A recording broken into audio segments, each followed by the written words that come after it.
Hello friends, welcome back to the channel মৌমার মেলা। এটা রিয়াদের বাড়ি, আর এখানে মিনু দেখো রান্নাঘরে রয়েছে। আর সেই সময়ই বিমল চলে আসে। তো চলো দেখে নিই আজকের গল্পে কি হয়। এ মিনু, রিয়া কোথায় গো? রিয়া? আরে রিয়া তো ঘরে রয়েছে। আসলে রিয়া আমার কাছ থেকে একটা অ্যালপাল নিবে ক্যান্ডি খেতে চেয়েছে, তাই আমি ওর জন্য আজকে একটা এই ক্যান্ডিটা কিনে নিয়ে এসেছি। কিন্তু ও কোথায় গেল? সে বলমু ঘরেই রয়েছে, যাও না, দেখলে খুব খুশি হবে। আসলে ও অ্যালপাল নিবে ক্যান্ডিটা খেতে খুব ভালোবাসে। যাও ওর জন্য নিয়ে যাও। তাহলে আমি বরঞ্চ ঘরেই যাই, ঘরে গিয়ে ওকে আমি এই ক্যান্ডিটা দিয়ে আসি। আচ্ছা ঠিক আছে, যাও। আর এই বলে তো বিমল ঘরে চলে যায়। আর এদিকে মিনু ভাবতে থাকে, যা বাবা, আনলো একটা ক্যান্ডি আনলো, এই নিয়ে এবার দুই বোনে ঝগড়া অশান্তি শুরু করে দেবে। কি যে করি আমি, যাই আমি বরঞ্চ গিয়ে প্রিয়ার জন্য আর মিঠাইয়ের জন্য নিয়ে আসি। নাহলে মিঠাইটাও মন খারাপ করবে। ওদের দুই বোনের তো ঝগড়া করবে না, কিন্তু মনটা তো ওর খারাপ হবে। যাই আমি বরঞ্চ গিয়ে ওদের দুই বোনের জন্য অ্যালপেনলিবে ক্যান্ডি নিয়ে আসি। তাহলে তিন বোনে যখন একসাথে খাবে তখন আর কারোর মন খারাপ হবে না। আর এই বলে তো মিনু উঠে দোকানে চলে যায় অ্যালপেনলিবে ক্যান্ডি কিনতে। আর এদিকে রিয়া তো ঘরে নিজের চুল আঁচড়াতেই ব্যস্ত। আর তখনই ঘরে বিমল চলে আসে। রিয়া, এই যে আমি তোর জন্য আজকে একটা অ্যালপেনলিবে ক্যান্ডি নিয়ে এসেছি। ও বাবা, তুমি এনেছো? আমি তো সেদিনকে তোমাকে এই ক্যান্ডিটার কথাই বলছিলাম। খুব ভালো হয়েছে, দাও আমাকে দাও। এনে মা। থ্যাংক ইউ বাবা। এই অ্যালপেনলিবে ক্যান্ডিটা তো আমার খুব ফেভারিট, আমি খুব মজা করে খাবো। আচ্ছা রিয়া, ঠিক আছে, তুই আমার কাছে খেতে চেয়েছিলি, তাই আমি তোর জন্য এটা নিয়ে এলাম। আচ্ছা রিয়া, তাহলে আমি যাচ্ছি রে, তুই খা। আর এই বলে তো বিমল ঘর থেকে বেরিয়ে যায়। কি মজা, বাবা আমার জন্য ক্যান্ডি এনেছে। বুনির জন্য তো আনেইনি। বুনিকে ক্যান্ডিটা একদমই দেখানো যাবে না। কি করি, হ্যাঁ, এই বালিশের তলায় ক্যান্ডিটাকে লুকিয়ে রাখি, তাহলে আর বুনি দেখতে পাবে না।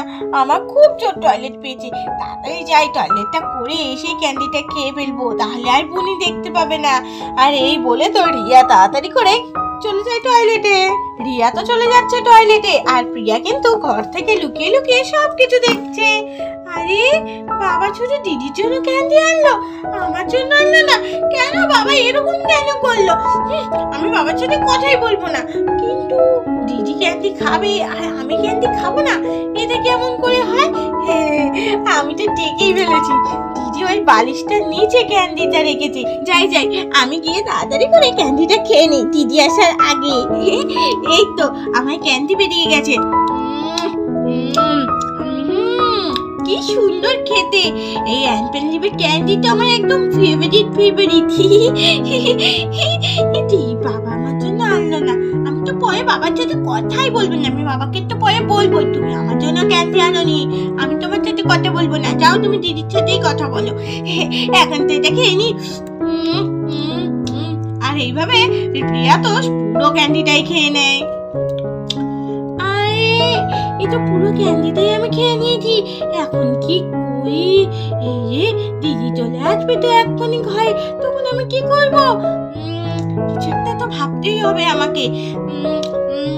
আরে একটা দারুণ আইডিয়া পেয়েছি।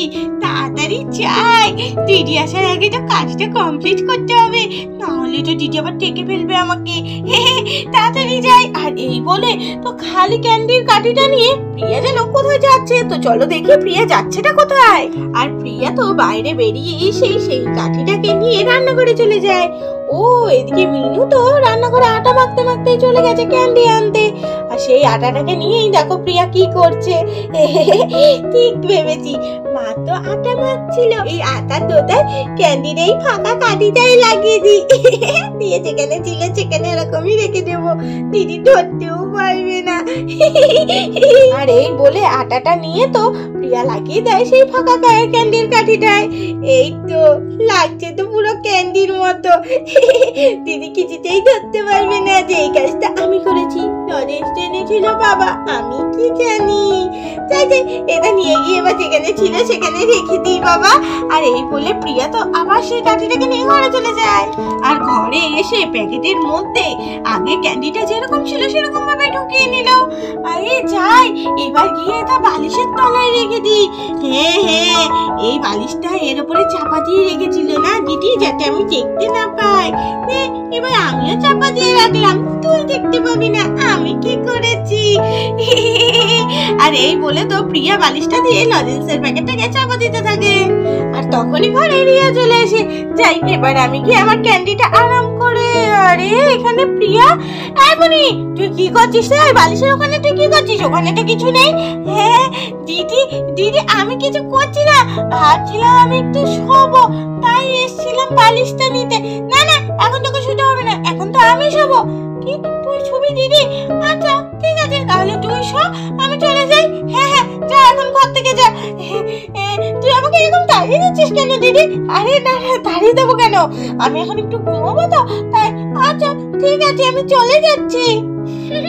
যাক বাবা, বুনিকে তো কোনো রকমের ঘর থেকে বের করতে পেরেছি। এবার যাই, আমি ক্যান্ডিটা আরাম করে খাই।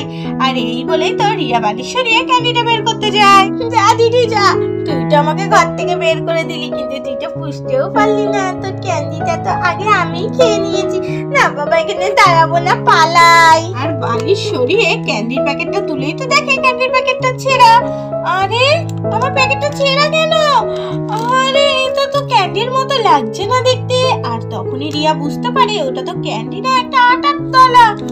হ্যাঁ, এটা একটা আটার তলা, তার মানে বুনি আমার লজেন্সটা খেয়ে নিয়ে এখানে আটা লাগিয়ে রেখে দিয়েছে, যাতে আমি বুঝতে না পারি। ও বালিশের নিচে ও এই কাজটাই করছিল, আমাকে বলে ঘুমোবে। দাঁড়া বুনি, আমি আসছি, তোর হচ্ছে। হ্যাঁ, আমার ক্যান্ডিটা দেখ, তুই চুপি চুপি খেয়ে নিলি, তোকে তো আমি আজকে ছাড়বো না। এই আটার তলা আমি তোকেই খাওয়াবো। ক্যান্ডিটা যেরকম খেয়েছিস, এই আটার তলাটাও তুই খাবি। দাঁড়া বলছি, দাঁড়া। আর এই বলে তো রিয়া প্রিয়ার পেছন পেছন দৌড়াতে থাকে। তো বন্ধুরা, আজকের এই মজাদার ভিডিওটা কেমন লাগলো অবশ্যই কমেন্ট করে জানিও, আর ভালো লাগলে চ্যানেলটাকে সাবস্ক্রাইব করে দিও।